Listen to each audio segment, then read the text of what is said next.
যে বাসরাতে যদি দেখেন রক্তপাত হয়নি তবে বুঝে নেবেন সেই নারী পূর্বে সহবাস করেছে।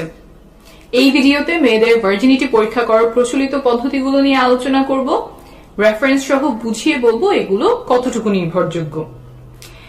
একজন মেয়ে ভার্জিন বা কুমারী কিনা সেটা বোঝার জন্য চিকিৎসা বিজ্ঞানে বা সামাজিকভাবে 3টা পদ্ধতি প্রচলিত ছিল, এখনো কোথাও কোথাও আছে। সেই 3টা পদ্ধতি প্রথমে ছোট করে বুঝিয়ে বলি। 1 নম্বর পদ্ধতি হলো 2 ফিঙ্গার টেস্টিং। নারীদের যোনিপথে 2 আঙ্গুল ঢোকানো হয় এবং আঙ্গুল দিয়ে বোঝার চেষ্টা করা হয় যোনিপথ কতটুকু টাইট, কতটুকু চাপা বা প্রশস্ত, 2 আঙ্গুল সহজে ঢুকে যাচ্ছে নাকি 1 আঙ্গুল ঢুকছে ইত্যাদি।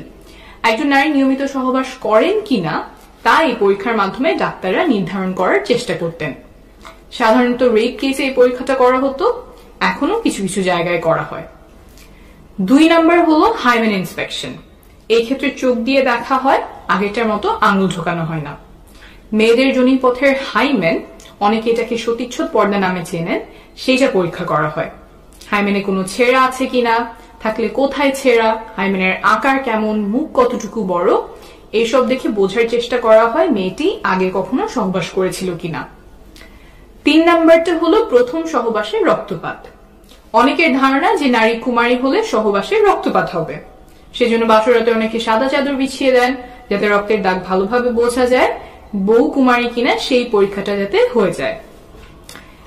এই যে 3টা পদ্ধতি বললাম এগুলো কতটুকু নির্ভরযোগ্য, আসলে কি এগুলো ব্যবহার করে বোঝা যায় একজন নারী কুমারী কিনা? এই পরীক্ষাগুলো নিয়ে সর্বশেষ মেডিকেল সায়েন্স কি বলে তা এখন বুঝিয়ে বলবো। প্রথমেই আসি 3 নম্বর উপায়ে, প্রথম সহবাসে রক্তপাত। 100 জন নারীর উপরে করা একটা গবেষণায় দেখা গেছে যে 44 জনেরই প্রথম সহবাসে রক্তপাত হয়নি। সংখ্যাটা কিন্তু কম না, প্রায় অর্ধেকের কাছাকাছি নারী প্রথম সহবাসে রক্তপাত হয়নি। এমনকি কোনো ব্যথাও হয়নি 32 জনের। এমন আরো গবেষণা আছে যাতে দেখা গেছে প্রথম সহবাসে সবার রক্তপাত হয় না। রক্তপাত হওয়া এবং না হওয়া দুইটাই স্বাভাবিক। কারো কারো ক্ষেত্রে যোনিপথ পিচ্ছিল না হওয়ার কারণে বা জোর করে পুরুষাঙ্গ ঢোকানোর কারণে যোনিপথের দেয়াল ছিঁড়ে যায়, ফলে রক্তপাত হয়। এরপর আসি 2 নম্বর উপায়, হাইমেন ইন্সপেকশন বা সতীচ্ছদ পর্দা দেখে বোঝা যায় কিনা নারী কুমারী। এইটার ব্যাপারে হয়তো অনেকেই শুনেছেন, সহবাস করলে মেয়েদের যোনিপথের পর্দা ফেটে যায়, আর তাহলে তো ওটা দেখলেই বোঝা যাওয়ার কথা যে সে সহবাস করেছে কিনা। অনেকেই মনে করেন হাইমেন এমন, এইভাবে যোনিপথের মুখ আটকে রাখে, সহবাস করলে পর্দাটা এমন ভাবে ফেটে যায়, তাহলে ভালো করে দেখলেই বোঝা যাওয়ার কথা যে নারী কুমারী কিনা। আমেরিকায় 36 জন গর্ভবতী টিনেজারদের উপরে একটা গবেষণা করা হয়। তাদের হাইমেন এবং গোপনাঙ্গ দেখে ডাক্তার নির্ণয় করার চেষ্টা করেন যে তারা পূর্বে সহবাস করেছে কিনা।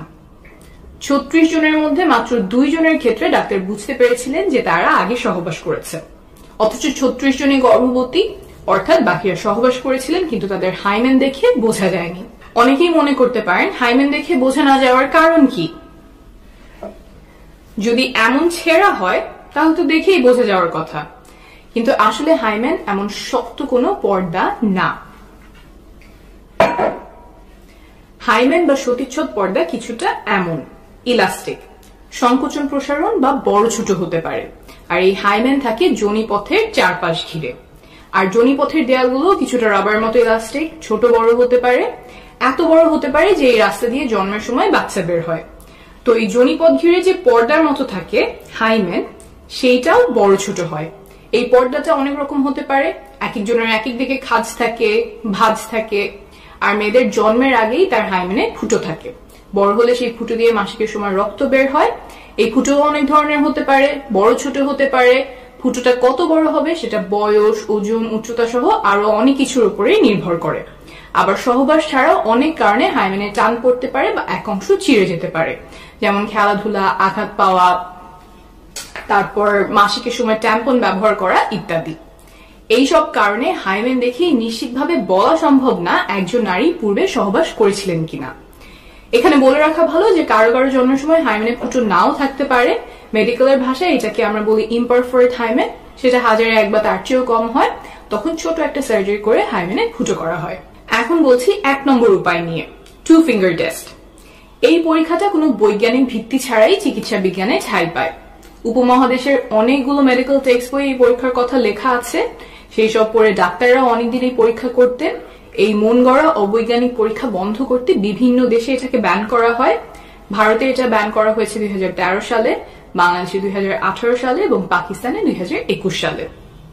তাহলে বোঝা গেল যে এই 3 উপায়, 2 ফিঙ্গার টেস্ট, সতীচ্ছদ পর্দা বা রক্তপাত, কোনোটা দিয়েই কুমারিত্ব বোঝা যায় না। তাহলে আসলে কি কোনো নির্ভরযোগ্য বৈজ্ঞানিক উপায় আছে যার মাধ্যমে বোঝা যায় নারী আগে সহবাস করেছে কিনা? না, নাই। তারপরেও দুর্ভাগ্যজনকভাবে কিছু মেডিকেলের বইতে এখনো এসব পদ্ধতি লেখা হয়, মেডিকেলের ছাত্রদেরকে শেখানো হয় রেপ কেসে নারীদের পরীক্ষার অংশ হিসেবে। যেমন প্রফেসর রেড্ডির লেখা ফরেন্সিক মেডিসিনের বই, যেখান থেকে উদ্ধৃতি দিয়ে ভাইরাল ফেসবুক পোস্টে কুমারিত্ব নিয়ে অবৈজ্ঞানিক দাবি করা হয়েছে।